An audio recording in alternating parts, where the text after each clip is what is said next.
Ketika manusia memilih kafir, itu haknya. Maka Allah berikan kebebasan sepenuhnya kepada manusia yang memilih kafir untuk menjalani kehidupan ini semau dia, semau hawa nafsu dia. Allah berikan kebebasan sepenuhnya. Silakan baca di dalam Al-Quran atau di dalam hadis Rasulullah SAW. Tidak akan pernah kita temukan satu ayat, satu hadis di mana Allah mengatur kehidupan orang kafir. Orang kafir diberi kebebasan sepenuhnya, mau berbuat apapun di dunia ini. Tinggal dia harus menanggung resiko pilihannya itu di akhirat nanti. Tapi kepada mereka yang memilih beriman, hilang sudah kebebasan ini sepenuhnya. Karena seorang mukmin dia dituntut untuk Islam. Akar katanya adalah aslama, berserah diri. Yang beriman kepada Allah, dia harus menyerahkan dirinya sepenuhnya kepada Allah. Sepenuhnya dia siap untuk diatur hidupnya oleh Allah Subhanahu wa Ta'ala. Tanpa lagi dia mempergunakan akalnya untuk bertanya, mengapa Allah wajibkan saya berbuat ini, kenapa Allah haramkan saya melakukan ini.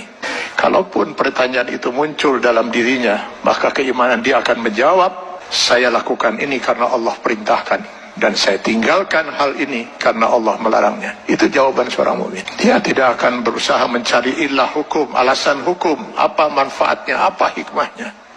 Karena keimanannya akan mengatakan, semua yang diperintahkan Allah pasti ada manfaatnya, dimengerti atau tidak dimengerti oleh akal dia. Semua yang dilarang Allah pasti ada mudaratnya.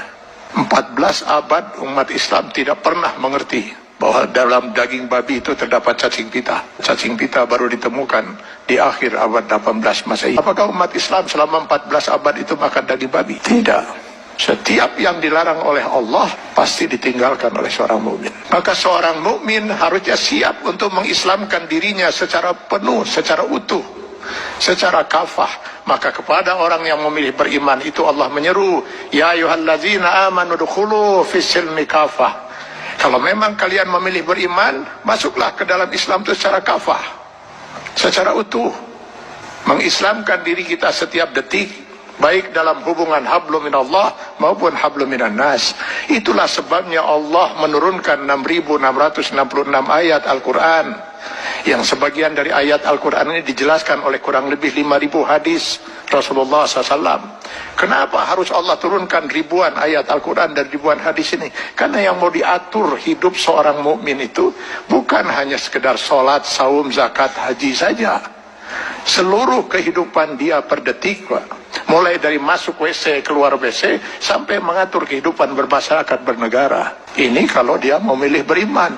Kalau tidak mau diatur hidupnya, jangan milih beriman, milih kafir. Pada orang-orang yang berfaham sekularisme, liberalisme, yang ingin memisahkan agama dari kehidupan, saya sering mengatakan, kenapa repot-repot harus menolak sebagian aturan Allah? Pilih kafir, Anda bebas sebebas-bebasnya. Kalau memilih beriman, sudah hilang kebebasan itu. Dan pilihannya hanya satu di antara dua. Memilih kafir atau memilih beriman. Memilih beriman konsekuensinya kita sudah harus Islam. Mengislamkan diri kita, menyerahkan sepenuhnya diri kita untuk diatur hidup kita oleh Allah Subhanahu wa Ta'ala. Karena itu setiap orang mukmin sadar betul bahwa selamat tidaknya dia termasuk orang yang ditangisi oleh tidak oleh Rasulullah SAW. Dia harus bisa mengislamkan dirinya setiap saat. Karena yang nanti akan dimintai pertanggungjawaban di yaumil akhir bukan hanya sebatas sholat, zakat, saum, haji saja, tapi seluruh kehidupan dia per detik.